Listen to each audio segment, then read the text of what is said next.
Hello everyone, this is Attorney Anne and in this video, I will explain to you kung paano mag-compute ng income tax using the 8% income tax rate for sole proprietorship sole proprietorship and also for mixed income earners. So we will start with the sole proprietorship muna, okay? Meaning, ang source of income mo is only the business, wala kang employment. Just the business. Okay. So let's assume the following sales figures. So let's say sa first quarter, you were able to earn 100,000 sa sales ng business mo. For the second quarter is 200,000, third quarter is 300,000, fourth quarter is 400,000. Now, this one is a snippet of the 1701. So ang gagamitin natin na form is 1701Q. Make sure it's version 2018. Bakit version 2018 siya? Dahil this 8% income tax option was introduced in 2018 through the passage of the train law. Okay? So if you will use other versions of 1701Q, wala siyang version 2018, that means wala ding 8% income tax rate option doon sa form. Okay? So let's say for the first quarter muna yung i-compute natin. So, sales, okay, for the first quarter is 100,000, okay. And then, so the income for this one, total income for the quarter is also 100,000. So, itong mga naka-bold, actually, naka-formula lang yan sa 1701Q. So, if you will input 100,000 here in number 47, automatic sa number 49, it will show 100,000. Okay, number 50, add total taxable income or loss from the previous quarter. Since this is the first quarter, wala naman tayong previous quarter sa first quarter, so naka-zero lang yan. So cumulative income, that's actually 100,000 plus 0, so 100,000.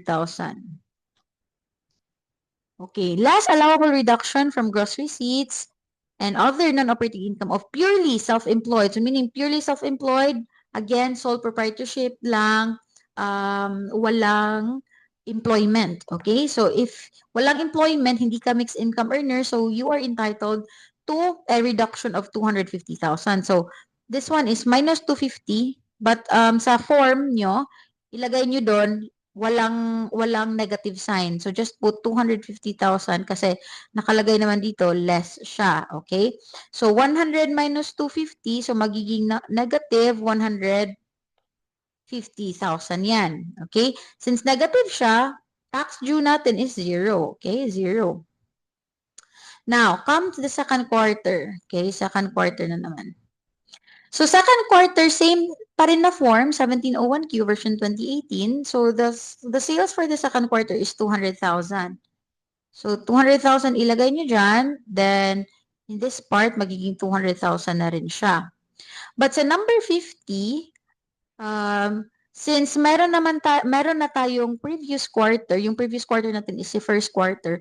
So ilagay lang natin yung taxable income natin from the previous quarter, which is from number 51 of the previous quarter. So, number 51 of first quarter, ito yung number 51, okay? So, that's 100,000. So, ilagay nyo lang yung 100,000 dito. Okay. So, 200 plus 100 naging 300 na siya. Sorry, 300. And since, again, hindi ka naman mixed income earner, so meron ka pa ring deduction na 250. Okay. So, 300 minus 250 kasi again, you don't need to put negative dito ha kasi nakalagay kasi dito less. So, 300 minus 250, taxable income nyo is 50,000. Okay? Now, since the taxable income is 50,000 and then the tax rate now is kasi 8% yung gamit natin na option, that's fixed at 8% yung tax rate. So, meaning the 50,000 times 8%. Okay, just get your calculator. So, 50,000 times 8% is 4,000. So, yung tax due natin, which is number 54, yung tax due natin will become 4,000. So, Yung 4,000, ito yung babayaran nyo for the second quarter. Okay? Yan yung tax due or tax liability nyo for the second quarter. Now, for the third quarter naman, so third quarter, based on our data here, ang sales nyo for the third quarter is 300,000. So, lagay nyo lang 300,000. Then, other non-operating income, let's say wala. So, number 49 is 300,000. Again, number 50 is taxable income from the previous quarter, which is number 51 daw of the previous quarter. So, yung previous quarter natin is the second quarter. Ang item number 51 natin is 300,000. So, add 300,000 here. So, magiging 600,000 na siya. Again, we have a deduction of 250,000. So, 600 minus 250. 600,000 minus 250,000 is 350,000. And our tax rate is 8%. So 350,000 times 8%, our tax due is 28,000. But hindi ito yung babayaran natin kasi we were able to pay 4,000 the previous quarter. So if you look here sa Schedule 3, okay, meron dito nakalagay number 56. Tax payments for the previous quarter. So, nabayaran na naman natin yung 4,000 sa previous quarter, right? So, ilagay natin siya sa number 56. So, sa number 56, lagyan nyo lang yan ng 4,000. So, yung total tax credits mo sa number 62 will become 4,000. Then, okay? So, therefore, your tax payable is 28,000 minus 4. So, yung tax payable mo is only 24,000 for the third quarter. Okay? Gets pa ba so far? In the fourth quarter now, okay? Come fourth quarter. The fourth quarter, wala tayong 1701Q for the fourth quarter. So, yung 1701Q is only for the first 3 quarters. Para sa fourth quarter, diretso na po tayo sa Form 1701A. Okay? So, sa Form 1701A, meron lang slight difference sa mukha ng form, but I will show you. I-clear ko muna lahat ng mga drawings. And then, okay, here. So, this one came from 1701A, okay? So, take note yung mga sales natin ha for the first up to fourth quarter. Okay, so this time now, okay. So, 17, this one now is the 1701A. This is the annual income tax return now. Okay. So, for number 47, sales, revenues, receipts, fees, this is already for the whole year. Okay? So, add everything. So, if you can recall our data, 100,000 for the first quarter, 200,000 for the second quarter, 300,000 for the third quarter, and 400,000 for the fourth quarter. So, yung total sales natin for the year is 1 million. Okay, this one is 1 million. Sales returns, wala tayo niyan. Net sales, so yung net sales natin is 1 million since wala naman tayong mga returns and all.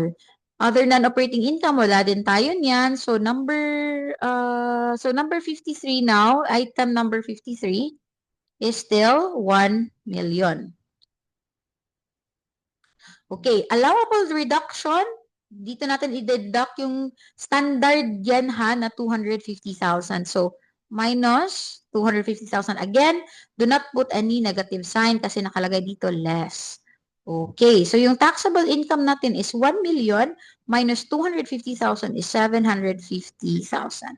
So the tax rate here is fixed again at 8%. So just multiply 750,000 times 8%. So that's 60,000. So yung tax due natin is 60,000. Anyway, if you are using the BIR forms on a EBIR or EFPS, naka-automatic naman to na computation yung tax due, automatic. So it will automatically compute 60,000. But again, this is not what we are going to pay kasi meron pa tayo dito, tax credits or payments. So number 59, if you can see here, credit, no, not number 59, sorry. Wait, ha.